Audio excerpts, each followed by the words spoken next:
Welcome to தாய் நாட்டு சமையல். நான் உங்கள் கணேஷ் பிரபு. இன்றைக்கி நம்ம சேனலில் முட்டையை வச்சு ஒரு கிரேவி ஒன்று செஞ்சு காட்ட போகிறோங்க. அந்த டிஷ் நேம் என்னன்னு பார்த்தீங்கன்னா செட்டிநாடு எக் கிரேவி. இதை எப்படி ஈஸியாக செய்கிறதுன்றதை பார்க்கலாங்களா? வாங்க சமைக்க போகலாம்.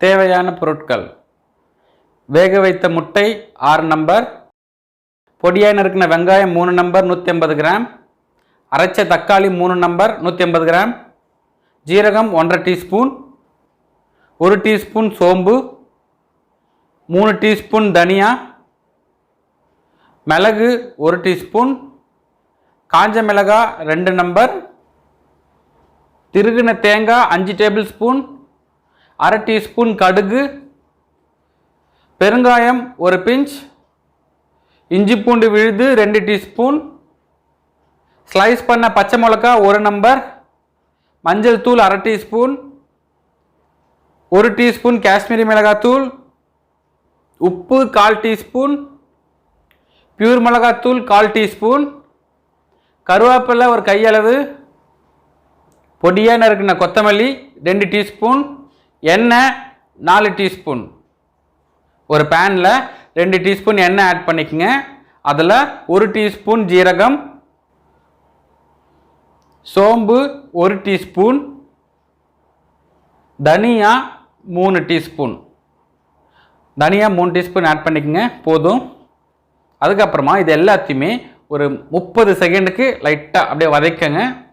அதுக்கப்புறமா 1 டீஸ்பூன் கருப்பு மிளகு, 2 காஞ்ச மிளகாய், இது எல்லாத்தையுமே ஒரு 30 செகண்டுக்கு மறுபடியும் வந்து நல்லா வதக்குங்க. இது வதக்கினதுக்கு அப்புறமா திருகின தேங்காய் 5 டேபிள் ஸ்பூன் ஆட் பண்ணிக்கோங்க. டீஸ்பூனாக இருந்தால், இப்போ நான் யூஸ் பண்ணுற டீஸ்பூனாக இருந்தால் 15 டீஸ்பூன் ஆட் பண்ணியிருக்கேன். ஓகேங்களா? இதையும் வந்து லைட்டாக கோல்டன் ப்ரௌன் கலரில் மாறுற வரைக்கும் நல்லா வதக்குங்க. இந்த பாருங்க, இந்த மாதிரி கலரில் மாறணும். லைட்டாக ரொம்ப வதக்கினீங்கன்னா தீஞ்சிடுங்க. லைட்டாக வதக்குங்க. வதக்கிட்டு இது எல்லாத்தையுமே மிக்ஸி ஜாருக்கு ட்ரான்ஸ்ஃபர் பண்ணிக்கங்க. எல்லாத்தையும் இதில் ஆட் பண்ணிவிடுங்க. ஆட் பண்ணிவிட்டு இதை வந்து நல்லா நைஸாக கொஞ்சம் தண்ணி ஊற்றி அரைச்சி எடுத்து வச்சுக்கோங்க. அது எந்த மாதிரி இருக்கணும்னு பார்த்தீங்கன்னா, இந்த வருங்க இந்த மாதிரி இருக்கணும். நல்லா நைஸாக அரைச்சிக்கங்க. தண்ணி ஆட் பண்ணிக்கோங்க.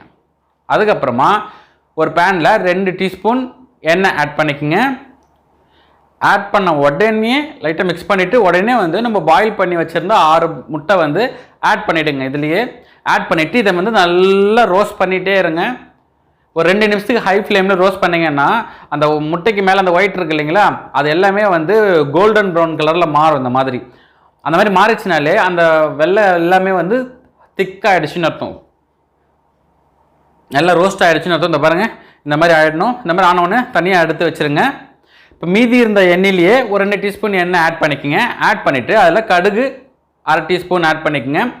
கடுகு பொரிஞ்சதும் அதில் ஜீரகம் 1/2 டீஸ்பூன், இது கூடவே வந்து பெருங்காயம் 1 பிஞ்ச் ஆட் பண்ணிவிட்டு, பொடியை நறுக்கி வச்சுருந்தோம் இல்லைங்களா 3 வெங்காயம் 150 கிராம், அதை ஆட் பண்ணிக்கோங்க. ஆட் பண்ணிவிட்டு நல்லா வதக்குங்க. கோல்டன் ப்ரௌன் கலரில் மாறும், அது வரைக்கும் வதக்கிட்டே இருங்க. இந்த பாருங்க மாறிட்டே வருது. இது நடுவில் ஸ்லைஸ் பண்ணி வச்சுருந்த பச்சை மிளகாய் 1 நம்பர், ஒரு கையளவு கருவேப்பிலை ஆட் பண்ணிக்கோங்க. கருவேப்பிலை வந்து கிரேவிக்கு வந்து ரொம்ப முக்கியம். அதனால் அதை ஆட் பண்ணிக்கோங்க. ஆட் பண்ணிவிட்டு வெங்காயம் கலர் மாறுற வரைக்கும் நல்லா வதக்கிட்டே இருங்க. இந்த பாருங்கள் கலர் மாறிடுச்சு. இந்த மாதிரி மாறினதுக்கு அப்புறமா தான் இஞ்சி பூண்டு விழுது 2 டீஸ்பூன் ஆட் பண்ணணும். ஆட் பண்ணிவிட்டு இப்போ இஞ்சி பூண்டு வாசனை போகிற வரைக்கும் நல்லா வதக்கிட்டே இருங்க. அதில் இருக்க பச்சை வாசனை போகணும், அதாவது ரா ஃப்ளேவர்ஸ் போகிற வரைக்கும் வதக்கிட்டே இருங்க. இந்த பாருங்கள் இதுவும் வந்து நல்லா வதங்கிடுச்சு. அதுக்கப்புறமா அரைச்ச தக்காளி 3 நம்பர் 150 கிராம், இதையும் ஆட் பண்ணிக்கங்க. ஆட் பண்ணிவிட்டு நல்லா மிக்ஸ் பண்ணி விடுங்க. மிக்ஸ் பண்ணதுக்கப்புறமா இதை வந்து 1 நிமிஷத்துக்கு ஹை ஃப்ளேமில் நல்லா கொதிக்க வைங்க. அதுக்கப்புறமா உடனே லோ ஃப்ளேமில் வச்சுருங்க. லோ ஃப்ளேமில் வச்சுட்டு ஒரு 1 நிமிஷத்துக்கு குக் பண்ணுங்கள். அப்போ தான் நம்ம எண்ணெய் பிரியும் மேலே லைட்டாக. இந்த மாதிரி எண்ணெய் பிரிஞ்ச உடனே தான் நம்ம 1/4 டீஸ்பூன் மஞ்சள் தூள், 1 டீஸ்பூன் காஷ்மீரி மிளகாத்தூள் ஆட் பண்ணிக்கங்க. இது உடம்புக்கு நல்லது. அதுக்கப்புறமா பியூர் மிளகாத்தூள் 1/4 டீஸ்பூன், உப்பு 1/4 டீஸ்பூன். இது எல்லாத்தையுமே 1 நிமிஷத்துக்கு மறுபடியும் ஹை ஃப்ளேம்லேயே நல்லா வதக்குங்க. அப்போ தான் இந்த மசாலா வாசனை எல்லாமே வந்து இதுலேருந்து போகும். போனதுக்கப்புறமா லைட்டாக எண்ணெய் மேல் பிரியும் இந்த மாதிரி. அதுக்கப்புறமா தான் நம்ம அரைச்சி வச்சுருந்த அந்த பேஸ்ட்டை ஆட் பண்ணணும். ஓகேங்களா? அதை ஆட் பண்ணிக்கோங்க. ஆட் பண்ணிவிட்டு நல்லா மிக்ஸ் பண்ணி விடுங்க. இந்த மசாலாவோட இது நல்லா மிக்ஸ் ஆகணும். இந்த பாருங்க இந்த மாதிரி வரணும். இந்த மாதிரி வர வரைக்கும் நல்லா மிக்ஸ் பண்ணுங்கள். மிக்ஸ் பண்ணதுக்கப்புறமா 2 நிமிஷத்துக்கு மீடியம் ஃப்ளேம்லேயே குக் பண்ணுங்கள். அப்போ தான் அதில் இருக்க பச்சை வாசனை எல்லாமே போகும். அதுக்கப்புறமா தான் நீங்கள் 300 ml தண்ணி ஆட் பண்ணணும். ஓகேங்களா? அந்த மாதிரி ஆட் பண்ணிக்கோங்க. ஆட் பண்ணிவிட்டு இது கொதிக்கிற வரைக்கும் வெயிட் பண்ணுங்கள். இந்த மசாலா கொதிக்க ஸ்டார்ட் ஆகும். பாருங்கள் இந்த மாதிரி கொதிக்கணும்.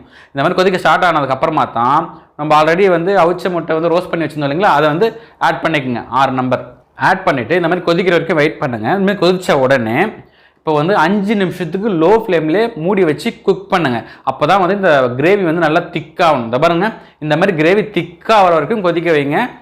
எண்ணெய் இந்த மாதிரி கிரேவிக்கு மேலே பிரியணுங்க. அது வரைக்கும் அப்படியே வெயிட் பண்ணுங்கள். பிரிஞ்சதுக்கப்புறமா லைட்டாக ஒரு தடவை இந்த மாதிரி மிக்ஸ் பண்ணி விட்டுருங்க. மிக்ஸ் பண்ணதுக்கப்புறமா பொடியாக நறுக்கின கொத்தமல்லி 3 டீஸ்பூன் ஆட் பண்ணுங்கள். ஆட் பண்ணிவிட்டு நல்லா மிக்ஸ் பண்ணி விட்டுருங்க. ரொம்ப ஃபாஸ்ட்டாக மிக்ஸ் பண்ணாதீங்க, லைட்டாக மிக்ஸ் பண்ணுங்கள், இல்லைனா முட்டை உடஞ்சிரும். லைட்டாக மிக்ஸ் பண்ணி விட்டுட்டு 2 நிமிஷத்துக்கு லோ ஃப்ளேம்லேயே குக் பண்ணுங்கள். அப்போ தான் வந்து நம்ம ஸ்டார்டிங்கில் ஊற்றின எண்ணெய் எல்லாமே மேலே இந்த மாதிரி பிரிஞ்சு வரும்.